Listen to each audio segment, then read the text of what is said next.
மாதிரி எங்களை வளர்த்துறது கிடையாது. யார் வீட்டாண்ட போய் எங்களை நிற்க வச்சது கிடையாது. சாப்பாடுக்கும் சரி பயங்கரமாக பார்த்துப்பார். எங்களோட ட்ரெஸ் எல்லாம் வந்து எங்கள் அப்பா அவ்வளோ எங்களை பற்றி யோசிப்பார். கல்வியை பற்றி எல்லாத்தையும் பற்றி யோசிப்பார். ஆனால் குடின்னு வரப்போ வந்து அவர் இழந்துருவார் எங்கள் அப்பா. ஆனால் கடைசி காலத்தில் அவர் வாழணும்னு நினச்சார்.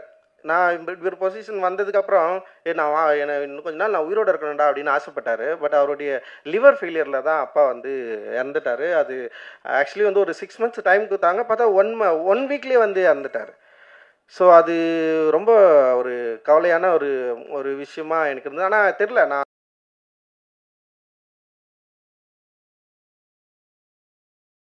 சார், அடுத்ததாக நாம் பேச அழைக்கிறோம். தேடி படிக்கும் புத்தகம் போல தன்னை நாடி வந்து நிற்கும் படைப்பாளிகளுக்கு ஆலம் எழுதுகளை. நீங்க இல்ல, ரஞ்சித் சார். நீலம் முகவரி பா ரஞ்சித் அவர்களை பேச அழைக்கிறோம்.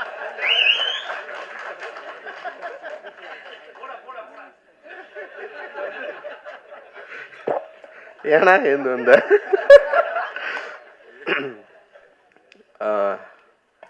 ஜெய்பீம், ரொம்ப சந்தோஷம், மகிழ்ச்சி உங்களை எல்லாரும் பாட்டில் ராதா அப்படின்ற ஒரு நிகழ்வில் சந்திக்கிறதுல.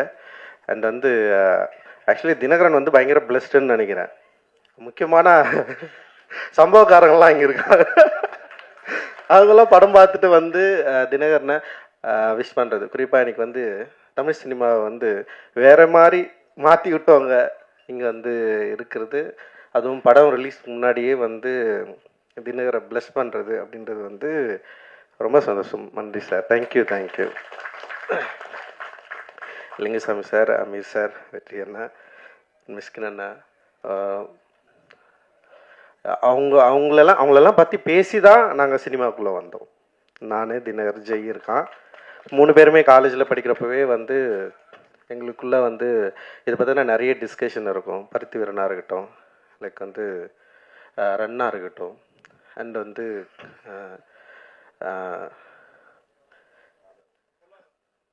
இல்லை ஒரு எமோஷ்னலாக இருக்கு. பொல்லாதனா இருக்கலாம். பொல்லாதனை விட நாங்கள் பயங்கரமாக பேசுனது வந்து ஆடுகளம் பற்றி தான். ஆடுகளம்ல இருக்கிற அந்த கேரக்டர் கிளைமேக்ஸு, அவன் ஏன் வந்து கத்தி அவன் குட்டான், அவன் சொருனானா இல்லையா, இல்லை வந்து அவன் ஏன் செத்தான் அப்படின்றதுக்கு நான் ஒரு கிளைமேக்ஸ் சொன்னேன். நான் பேட்டைக்காரன் ஏன் வந்து செத்து போயிடுறான் அப்படின்னா, நான் என்ன சொன்னேன்னா, பேட்டைக்காரன் சாவலைன்னா உயிரோடு இருந்தால் அவன் கொண்டுருவான்டா அவனை அப்படின்னு நான் சொன்னேன். அவன் ஏதோ, ஆனால் இவனுக்கு என்ன சொன்னான்னா, பேட்டைக்காரன் கடைசியில் திருந்துறான் அப்படின்னு சொன்னாங்க. நான் சொன்னேன், சத்தியமாக அவன் திருந்த மாட்டான் அப்படின்னு நான் ஒன்று சொன்னேன். அண்ட் வந்து அஞ்சாத இருக்கட்டும், அண்ட் வந்து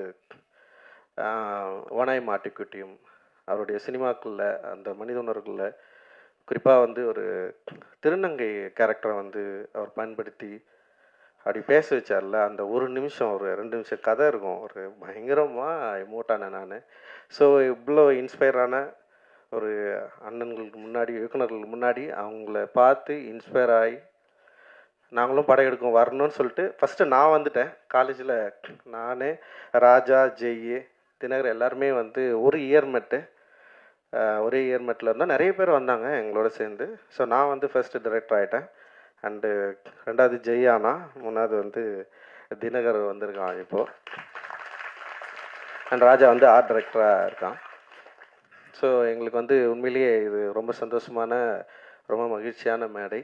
ஸோ நான் அவங்களுக்கு 2 பேரையும் வந்து ரொம்ப கெஞ்சி கேட்டுக்கிட்டேன், படம் பண்ணாதீங்கடா, அனிமேட்டர் ஆகும்டா, அனிமேஷன் டைரக்டர் ஆகும்டா, அனிமேட் படம் பண்ணுங்கடா, இது பயங்கரமான வேர்ல்டு, அதுக்குள்ளே போங்கன்னு சொல்லிட்டு நான் எவ்வளோ புஷ் பண்ணேன். ஆனால் அவனுங்க வந்து இல்லை, தமிழ் சினிமாவில் வந்து இயக்குநர்களுக்கு தான் வந்து ஒரு ஸ்டார் அந்தஸ்து இருக்குது, அதனால் வருவோன்னு ரொம்ப பிடிவாதமாக வந்துட்டானுங்க. ஆனால் அவனுக்கு வந்தோடனே எனக்கு பயமாயிடுச்சு. வந்து உடனே என்கிட்ட தான் அசிஸ்டன்ட் டைரக்டராக சேருன்னு சொல்லிட்டு வந்துட்டானுங்க. இப்போ நான் வந்து ரொம்ப என்னென்னா, இவங்க அசிஸ்டன்ட் டைரக்டர் ஃப்ரெண்டுன்னு சொல்லிட்டு அது ஒரு இது எடுத்துக்கக்கூடாதுன்னு நான் கொஞ்சம் பயந்தேன். நான் ஒரு ஃப்ரெண்டுன்னு சொல்லிவிட்டு அவனுங்க உள்ளே வந்து ஏற்கனவே ஒர்க் பண்ணுற அசிஸ்டன்ட் டைரக்டர்ஸை, கோ டைரக்டர்ஸை டிஸ்டர்ப் பண்ணக்கூடாது, அந்த மாதிரி இன்ஃப்ளூயன்ஸ் இவங்க பண்ணக்கூடாதுன்னு சொல்லிட்டு அவங்கள ரொம்ப அசிஸ்டன்ட் டைரக்டராகவே ட்ரீட் பண்ணேன், ஃப்ரெண்டாகவே ட்ரீட் பண்ணல. அதுக்கப்புறம் கிட்டத்தட்ட ஒரு 5-6 வருஷம் எங்கள் ஃப்ரெண்ட்ஷிப்பே காணாமல் போயிடுச்சு. நாங்கள் பேசிக்கிறதே இல்லை, பேசிக்கவே மாட்டோம். அவன் பாட்டுன்னு வருவானுங்க, ஒர்க் பண்ணுவானுங்க, போவானுங்க. அப்புறம் வந்து வேலையில் ரொம்ப கருணையற்று இருந்தேன் நான். அதனால் அவனுங்க ரொம்ப பயந்து தான் வேலை செஞ்சானுங்க. ஆனால் பயங்கர எஃபோர்ட் போட்டானுங்க. நிச்சயமாக என்னுடைய மற்ற உதவி இயக்குனர்கள் எந்த அளவுக்கு சிரத்தையோடு என்னுடைய வெற்றிக்கு என்னுடைய திரைப்படத்துக்கு பாடுபட்டார்களோ அதே போல் வந்து பாடுபட்டவர்கள் தான் இந்த 2 பேருமே. ஸோ என்னுடைய உதவி இயக்குனர்களும் இன்றைக்கி வந்து படம் பண்ணிருக்கிறப்போ என்னுடைய நண்பர்களாக என்னோட உதவி இயக்குனர்களாக அவங்களும் இன்றைக்கி வந்து படம் பண்ணுறாங்க, படம் பண்ண போகிறாங்க. அண்டு இதை பார்க்குறப்போ வந்து உண்மையிலேயே வந்து ரொம்ப சந்தோஷமாக இருக்குது.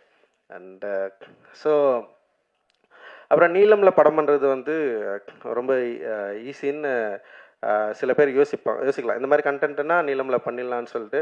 ஆனால் கதையை வந்து கொடுக்குறவங்களுக்கு தான் தெரியும். ஒவ்வொரு முறையும் படிச்சுட்டு கரெக்ஷன் சொல்லி டென்ஷன் ஆகிடுவானுங்க அவங்களே. சில பேர்லாம் வந்து இதுதான் ஃபைனல்னு சொல்லிட்டு சண்டை போடுற அளவுக்குலாம் போயிடுவானுங்க. அந்த மாதிரி தான் வந்து ஒவ்வொரு முறையும் வந்து படிச்சுட்டு இது ஒர்க் ஆகலைன்னா ஒர்க் ஆகலை, ஒர்க் ஆகுனா ஒர்க் ஆகுது. ஆனால் எல்லா ஸ்கிரிப்டும் முடிஞ்ச அளவுக்கு நானே படித்து நானே வந்து அதுக்குள்ளே ஒர்க் பண்ணுவேன். ஸோ இதில் வந்து இது வந்து ஒர்க் ஆகலைன்றது வந்து செகண்ட்ரி. பட் ஆனால் இது மூலமாக நம்ம என்ன சொல்ல வரோம், நம்ம என்ன பேசுகிறோம் சொசைட்டிக்கு. சினிமா அப்படின்றது வந்து நான் வந்து உண்மையிலேயே வந்து ஒரு என்டர்டைன்மெண்ட் மீடியமாக நான் பார்த்து உள்ளே வரல. எனக்கு அப்படி ஒரு சினிமாவுக்குள்ளும் பெரிய பரிச்சயமும் இல்லை. நான் பார்த்ததெல்லாம் வந்து நான் நேசித்த திரைப்படங்கள் எல்லாமே மனித உணர்வுகளையும் இந்த சமூகத்தின் மீதும் பெரிய அக்கறை கொண்ட திரைப்படங்கள் தான் என்னை பயங்கரமாக என்னை பாதிச்சுது. அந்த பாதிப்பிலிருந்து தான் நான் சினிமா எடுக்க வந்தேன். ஸோ என்னோட நீலம் ப்ரொடக்ஷனும் ஸோ அது மாதிரி இருக்கணும். ஸோ என்னோட இந்த உணர்வை சரியாக புரிந்து கொண்டவர்கள் என்னோட சேர்ந்து நிறைய பேர் வந்து ஒர்க் பண்ணிட்டுருக்காங்க. நிறைய பேர் வந்து இணை தயாரிப்பாக வந்து சேர்ந்துருக்காங்க. அந்த வகையில் வந்து நந்தகுமார் சார் தொடர்ந்து என்கிட்ட பேசிட்டே இருந்தார். ஸோ அப்படி தான் வந்து நான் அவர்கிட்ட வந்து ஒரு 2 தினகர் தான் வந்து டைரக்டர் முடிவானதுக்கப்புறம் ஒரு 2 கதை வந்து அவங்களுக்கு வந்து அனுப்பிச்சி வச்சேன். ஸோ அதில் வந்து பாட்டில் ராதாவை பண்ணலான்னு சொல்லிட்டு அவங்களும் முடிவு பண்ணாங்க, நானுமே முடிவு பண்ணேன். ஸோ அப்படி தான் இது எடுக்கப்பட்டது. ஸோ தினகர் மேலே எனக்கு கொஞ்சம் பயம்தான் இருந்தது. ஏன்னா அவன் ஷார்ட் ஃபிலிமை பார்த்து பயந்தவன் நான். ஜெய் மேலே எனக்கு அந்த பயம் இல்லை. ஏன்னா ஜெய் வந்து ஒரு டாக்குமெண்ட்ரி பண்ணியிருந்தான், பிவேர் ஆஃப் டாக்ஸ்ன்னு சொல்லிட்டு. பயங்கர அட்டகாசமான ஒரு படம் அது. நான் அவங்ககிட்ட வந்து நீ இப்படி ஒரு ராவா ஆயிடுறான்னா அவன் வந்து பயங்கர என்டர்டெயினாக வந்து ப்ளூ ஸ்டார்னு ஒன்று எடுத்துட்டான்.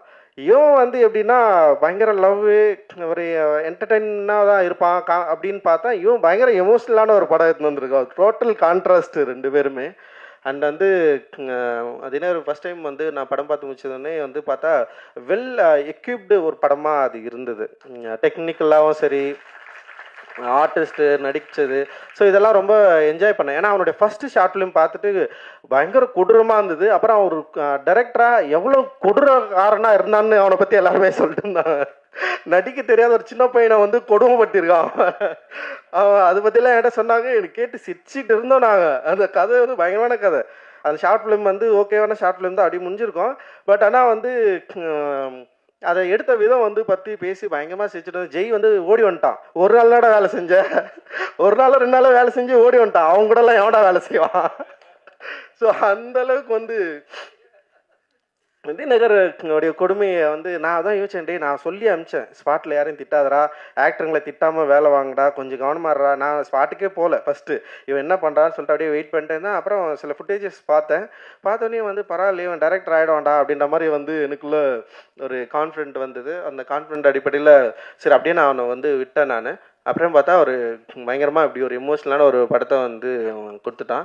அண்ட் வந்து உண்மையிலேயே எனக்கு ரொம்ப சந்தோஷமாக இருந்தது. ஸோ இந்த படம் நிச்சயமாக வந்து ஆடியன்ஸை என்கரேஜ் பண்ணும், அதே நேரத்தில் வந்து எமோட்டிவாகவும் அண்ட் ஒரு விழிப்புணர்வாகவும் ஆக்கும் அப்படின்றதுல வந்து எங்களுக்கு வந்து ஒரு பெரிய நம்பிக்கை இருக்குது.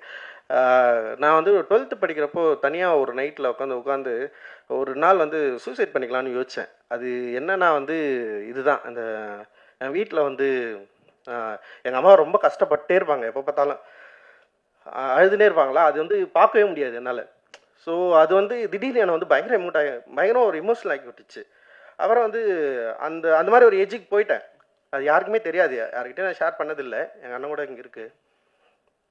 ஸோ அது வந்து எவ்வளோ கொடுமையானதுன்றதை வந்து நேரடியாக நின்று அனுபவித்தவன். ஸோ இவன் வந்து ஒரு ஸ்கிரிப்ட் அப்படி எடுத்து வந்து கொடுத்தவனே நான் அதை படித்து வந்து எனக்கு பயங்கரமாக என்ஜாய் பண்ணேன் நான். இப்போ அவன் இதை எழுதுனான், எப்படி இந்த லாங்குவேஜை பிடிச்சான், எப்படி இதை பேசுகிறத வந்து அவன் வந்து அந்த டயலாக்ஸை எப்படி, அந்த நுவான்சன்ஸை எப்படி வந்து பிடிச்சான். அண்ட் வந்து அதில் வந்து அஞ்சலை இருக்குதுல்ல, அஞ்சலை தான் என் அம்மா. நான் என்னுடைய ஆசையே என்னன்னா, என் அம்மா வந்து கஷ்டப்பட்ட மாதிரி என் பொண்டாட்டி கஷ்டப்படக்கூடாது, என் பிள்ளைங்க கஷ்டப்படக்கூடாது. அதுதான் நான் வந்து பயங்கரமாக, ஏன்னா ஊரில் ஒரு கொண்டாட்டம் ஒரு திருவிழானா எல்லார் வீடும் சந்தோஷமாக இருக்கும். ஆனால் எங்கள் அப்பா எங்களை பயங்கர சந்தோஷமா, எங்கள் அப்பா மாதிரி எங்களை வளர்த்துறது கிடையாது, யார் வீடாண்ட போய் எங்களை நிற்க வச்சது கிடையாது. சாப்பாடுக்கும் சரி படிப்புக்கும் சரி பயங்கரமாக பார்த்துப்பார். எங்களோட ட்ரெஸ் எல்லாம் வந்து எங்கள் அப்பா அவ்வளோ எங்களை பற்றி யோசிப்பார், கல்வியை பற்றி எல்லாத்தையும் பற்றி யோசிப்பார். ஆனால் குடின்னு வரப்போ வந்து அவர் இழந்துருவார் எங்கள் அப்பா. ஆனால் கடைசி காலத்தில் அவர் வாழணும்னு நினச்சார். நான் இப்படி ஒரு பொசிஷன் வந்ததுக்கப்புறம் என்னை இன்னும் கொஞ்ச நாள் நான் உயிரோடு இருக்கணும்டா அப்படின்னு ஆசைப்பட்டார். பட் அவருடைய லிவர் ஃபெயிலியரில் தான் அப்பா வந்து இறந்துட்டார். அது ஆக்சுவலி வந்து ஒரு 6 months டைம் கொடுத்தாங்க, பார்த்தா 1 வீக்லேயே வந்து இறந்துட்டார். ஸோ அது ரொம்ப ஒரு கவலையான ஒரு விஷயமா எனக்கு இருந்தது. ஆனால் தெரில, நான் அந்த டைமில் எங்கள் வீட்டில் வந்து ஒரு ஜிம் மாதிரி செஞ்சு வச்சுருந்தோம். இந்த இடத்துல உட்காந்து ஒரு இருட்டில் வந்து நான் தனியாக உட்காந்து யோசிச்சுட்டு இருந்தேன். பட் ஆனால் அதுக்கப்புறம் வந்து நான் எப்படி அதுலேருந்து மீண்டு வந்தேன்னு எனக்கு தெரில. வெறும் அந்த நிமிஷம் மட்டும் எனக்கு ஞாபகம் இருக்குது. ஸோ அதுக்கப்புறம் நான் பொதுவாக எங்கள் வீட்டில் அதிகமாக இல்லை. எங்கள் அப்பாவுடைய ஸோ இந்த மாதிரியான பிரச்சனைகள் அதிகமாக ஹேண்டில் பண்ணது வந்து எங்கள் அம்மா, எங்கள் அண்ணன், என் தம்பி, இவங்க தான் வந்து பயங்கரமாக அதுக்குள்ளே இருந்தாங்க. நான் வந்து பொதுவாக வீட்டிலேயே இருக்க மாட்டேன், வெளியிலே தான் இருந்தேன் நான் படித்ததுலேருந்து எல்லாமே. ஸோ அதனால் வந்து ஓரளவுக்கு நான் தப்பிச்சு தான் இருந்தேன் நான். பட் ஆனால் வந்து அந்த எமோஷனை என்னால் படிக்க முடிஞ்சுது. நாட் ஓன்லி என்னோட அப்பா, தினரோட அப்பா கூட சொல்லலாம். லைக் நிறைய பேரை நாங்கள் அப்படியே கிட்டேருந்து பார்த்துருக்குறோம். அண்ட் வந்து இது குடி நோயின்றதை வந்து அண்டர்ஸ்டாண்ட் பண்ணுறதுக்கே வந்து ரொம்ப நாள் ஆச்சு. குடிகாரங்களை பார்த்தா நமக்கு வந்து கோவம் வரும், ஏன் இப்படி பண்ணுறாங்கன்னா அப்படி கிடையாது. அது ஒரு நோய், ஒரு ஹேபிட்டாக மாறி வந்து அவங்க வந்து அவங்கள இழந்து அவங்க எப்படி வந்து ரியாக்ட் பண்ணுறாங்கன்றதை வந்து சம்டைம்ஸ் வந்து நம்ம அதை அண்டர்ஸ்டாண்ட் பண்ணிக்கிறதுக்கே ரொம்ப டைம் எடுக்கும். ஸோ அப்படி ஒரு படத்தை நம்ம எடுக்கிறோம், அப்படி ஒரு படத்தை வந்து நம்ம வந்து ஹேண்டில் பண்ணுறோம், இது கரெக்டாக கொண்டு போய் சேர்க்கணும் அப்படின்ற ஒரு பயம் இருந்தது. ஆனால் இன்றைக்கி தேதியில் வந்து சின்ன படங்களை கொண்டு வந்து தியேட்டரில் சேர்க்கறது வந்து மிகப்பெரிய சவாலாக இருக்குது. அண்ட் ஓடிடிலையும் வந்து இந்த படத்தை வந்து விற்கிறதுங்களும் வந்து பயங்கர சவாலான ஒரு இடத்த நோக்கி நகர்ந்துருக்கு. அந்த தியேட்டர் ரிலீஸை வந்து உண்மையிலேயே நினச்சி பார்க்குறப்பவே வந்து ரொம்ப பயமாக இருக்குது. அது இத்தனை திரைப்படங்களை தயாரித்த நீலம் ப்ரொடக்ஷன் அண்ட் வந்து ஒரு இயக்குனராக பரவலாக தெரிந்திருக்கிற ஒரு என்கிட்ட இருந்து கூட ஒரு படத்தை வந்து ரொம்ப இலகுவாக ஒரு படத்தை வந்து ரிலீஸ் பண்ணுறது அப்படின்றது ஒரு பெரிய சேலஞ்சிங் வந்து க்ரியேட் பண்ணியிருக்கு. ஆனால் வந்து இந்த சேலஞ்சோட நாங்கள் பயப்படலை. சரி, ஓகே, இப்படி ஒரு சேலஞ்ச் இருக்குது, அதனால் வந்து நம்ம வந்து ஒரு வணிக ரீதியாகவோ இல்லை வந்து அப்படி ஒரு படங்கள் எடுக்கக்கூடாதுன்னு நான் எனக்கு அதுக்கு எதிரானவன் கிடையாது. பட் ஆனால் வந்து அப்படி ஒரு திரைப்படங்கள் எடுக்கிறதுக்கான ஒரு வாய்ப்புகள் இருந்துமே ரொம்ப ஸ்ட்ரிக்டாக சில ரூல்ஸை டிசைட் பண்ணி சில லிமிட்டேஷனை கிரியேட் பண்ணி இப்படி ஒரு திரைப்படங்கள் தான் எடுக்கணும், இப்படி தான் இருக்கணும், என்ன சவாலாக இருந்தாலும். இப்போ என்னுடைய எல்லா திரைப்படங்களும் வந்து வெற்றி தோல்வியை மீறி ஆடியன்ஸ் இதை எப்படி அக்செப்ட் பண்ணுறாங்க தான் நாங்கள் பார்த்துட்டே இருக்கிறோம். இதோட வெற்றியோட ரேஷியோ வந்து எப்படின்னா ஒவ்வொரு படத்துக்கும் மாறுபடும். எல்லா படங்களுமே வந்து லாபகரமான படங்களா அப்படின்னா வந்து அதில் சில கேள்விகள் இருக்குது. ஆனால் எல்லா படங்களும் தோல்வி படமாலாம் இல்லை. அது எந்த வகையிலனா வணிக ரீதியாக நாங்கள் வந்து லாபம் ஈட்டாமல் போயிருக்கலாம். ஆனால் அந்த படம் உருவாக்கின விவாதங்கள், அந்த படம் வந்து ஏற்படுத்தியிருக்கிற தாக்கம், அந்த படம் ஏற்படுத்தியிருக்கிற விழிப்புணர்வு இருக்குல்ல, அப்புறம் அந்த படம் இன்ஃப்ளூயன்ஸ் பண்ணுது. இதுக்கப்புறம் வர நிறைய ரைட்டர்ஸை, ஆக்டர்ஸை இன்ஃப்ளூயன்ஸ் பண்ணுதில்ல. ஸோ அந்த மாதிரியான ஒரு ஆர்ட் ஒர்க்கை நம்ம தொடர்ந்து குத்துட்டே இருக்கிறோம் அப்படின்ற ஒரு பலம் இருக்குல்ல, அதுதான் வந்து என்ன பண்ணுதுன்னா ஒரு அட்ரினலின் மாதிரி வந்து புஷ் பண்ணிட்டே இருக்குது, நம்ம தொடர்ந்து பண்ணிட்டே இருக்கணும். ஸோ இவ்வளோ பேர் வந்து பாராட்டணுன்னே எனக்கு வந்து பயங்கர எனர்ஜி ஆயிடுச்சு. என்னடா இது வந்து நம்ம எனக்குமே வந்து சோர்ந்துடக்கூடாது அப்படின்ற மாதிரி எனக்கு தோணுது. ஸோ வந்து அதுதான் வந்து நாங்கள் தொடர்ந்து புஷ் பண்ணிட்டே இருக்கிறோம். அண்ட் வந்து டெஃபினட்டாக என்றைக்குமே வந்து ஃபர்ஸ்ட் படத்துலேருந்தே எனக்கு வந்து மீடியாவோட சப்போர்ட் என்றைக்குமே இருந்துகிட்டே இருக்குது. நேர்மறையான விமர்சனமும் சரி, எதிர்மறையான விமர்சனமும் சரி, என்னை பற்றி அதிகமாக விவாதிக்கிறது, நீலமை பற்றி பேசுகிறது, நீலம் தயாரிப்புகளை பற்றி பேசுறது. இதை இன்னொரு பிரச்சனை ஒன்று இருக்குது. எங்கள் திரைப்படங்களில் வந்து நாங்கள் ஒன்று ஹேண்டில் பண்ணுவோம், எல்லாமே ரஞ்சித்தோட படமாகவே விமர்சனம் பண்ணுவாங்க. ஒரு ஃபர்ஸ்ட் படம் டைரக்டர் படம் சில எக்ஸ்கியூஸ் இருக்கும். சில நிறுவனங்களில் வர ஃபர்ஸ்ட் படம் டைரக்டர்ஸ் வந்து சில எக்ஸ்கியூஸ் பண்ணுவாங்க. சரி, ஓகே, நல்லா இருக்குது, நல்லா இல்லைன்னு சொல்லுவாங்க. ஆனால் நீலம்லேருந்து வர திரைப்படங்களை விமர்சனம் பண்ணுறப்போ வந்து நான் பயங்கரமாக வாட்ச் பண்ணியிருக்கேன். கருணையற்று ரஞ்சித்தோடைய நான் டிரெக்ட் பண்ணால் எப்படி ஒரு விமர்சனத்தை நான் வந்து எதிர்கொள்ளணும், அந்த அளவுக்கு வந்து அது வந்து ஃபேஸ் பண்ணப்படும். பட் ஆனால் அது ஒரு சவால் தான். நான் அதுதான் சொல்லுவேன். நான் வந்து அதை வந்து நீங்கள் இப்படி விமர்சனம் பண்ணாதீங்க, இல்லை வந்து நீங்கள் வேறு மாதிரி எங்களுக்கு சப்போர்ட் பண்ணுங்க நான் சொல்லவே மாட்டேன். நீங்கள் இதை பற்றி பேசுவதே வந்து ரொம்ப ஒரு சாதகமான சூழ்நிலையாக நான் வந்து பார்க்குறேன். இந்த படத்தை பற்றி பேசுவதே ஒரு சாதகமான சூழ்நிலையாகவும் ஒரு சப்போர்ட்டாகவும் நான் வந்து பார்க்குறேன். பேசுவது தான் அவசியம். நீங்கள் அது வந்து எதிர்மறையாகவும் பேசலாம், நேர்மறையாகவும் பேசலாம். பேசுவது வந்து ரொம்ப ரொம்ப அவசியம். அந்த பேசுவதற்கான சூழலை தொடர்ந்து உருவாக்கணும். அந்த எனர்ஜியை வந்து நீங்கள் எனக்கு தரணும், எங்களுக்கு தரணும், நிறுவனத்துக்கு தரணும், இங்கே இருக்கிற ஒவ்வொரு படைப்பாளிகளுக்கும் தரணும் அப்படின்றது தான் எங்களோட விருப்பம். ஸோ அதனால் ரொம்ப மகிழ்ச்சி உங்களோட தொடர்ந்து இயங்குவதில். அண்டு இந்த திரைப்படத்தில் வந்து பணியாற்றிய டெக்னீஷியன் ஆர்டிஸ்ட் எல்லாரும் பற்றியும் நீங்கள் வந்து டெஃபினட்டாக நீங்கள் வந்து பேசுவீங்க. அந்த நம்பிக்கை வந்து எனக்கு இருக்குது. என்னோடு மிக உறுதுணையாக இருக்கிற நந்தகுமார் சாருக்கும், பலூன் பிக்சர்ஸ் திரு அருண் அவர்களுக்கும் மற்றும் நீலம் ப்ரொடக்ஷனில் இருக்கிற ஒவ்வொரு தோழர்களுக்கும், குறிப்பாக குணா பிஆர்ஓ குணாவுக்கு வந்து நான் நன்றி தெரிவிச்சுக்கிறேன். ஒவ்வொரு முறையும் குணாவை நான் வந்து மிஸ் பண்ணுறேன். அப்புறம் வந்து இந்த படத்தை வந்து ரிலீஸ் பண்ணுற ஜெனரஸ் டீமுங்க அவங்களுக்கும் வந்து இந்தியா முழுக்க மட்டும் எல்லா இடத்துலையும் அவங்க தான் வந்து ரிலீஸ் பண்ணுறாங்க. ஸோ அவங்களுக்கும் வந்து என்னுடைய மிகப்பெரிய நன்றியை தெரிவிச்சுக்கிறேன். அண்ட் எங்களோடு இந்த ஓடிடி பிளாட்ஃபார்ம் சப்போர்ட் பண்ணுற திங் மியூசிக் அண்ட் வந்து ஒவ்வொரு முறையும் எங்கள் நிறுவனத்தில் வர பாடல்களை வந்து போட்டி போட்டு வாங்குறதுல திங் மியூசிக் பெரிய ஆர்வம் காட்டுவாங்க. அவங்க தொடர்ந்து பெரிய சப்போர்ட் பண்ணிருக்காங்க. ஸோ அவங்களுக்கு வந்து என்னுடைய மிகப்பெரிய நன்றியை தெரிவிச்சுக்கிறேன். இதில் ஒர்க் பண்ண இங்கே வந்திருக்கிற வாழ்த்து வந்திருக்கிற எல்லாருக்குமே என்னுடைய நன்றிகளை உரித்தாக்குறேன். ரொம்ப ரொம்ப மகிழ்ச்சி. நான் எப்பவுமே ரொம்ப யோசிப்பேன், ஏன்னா நம்ம பெரிதும் மதிக்கிறவர்களை வந்து நம்ம கூப்பிட்றதுக்கு வந்து ஒரு வேலிடான படங்களை பண்ணணும்னு நான் எப்பவுமே யோசிப்பேன். ஸோ அந்த பெரும் திருப்தி எனக்கு இருக்கு. மிஸ்டர் ஜான் விஜய் வந்திருக்காரு லேட்டா. ஓகே, ரொம்ப நன்றி. தேங்க்யூ. ஜெய் பீம். நன்றி.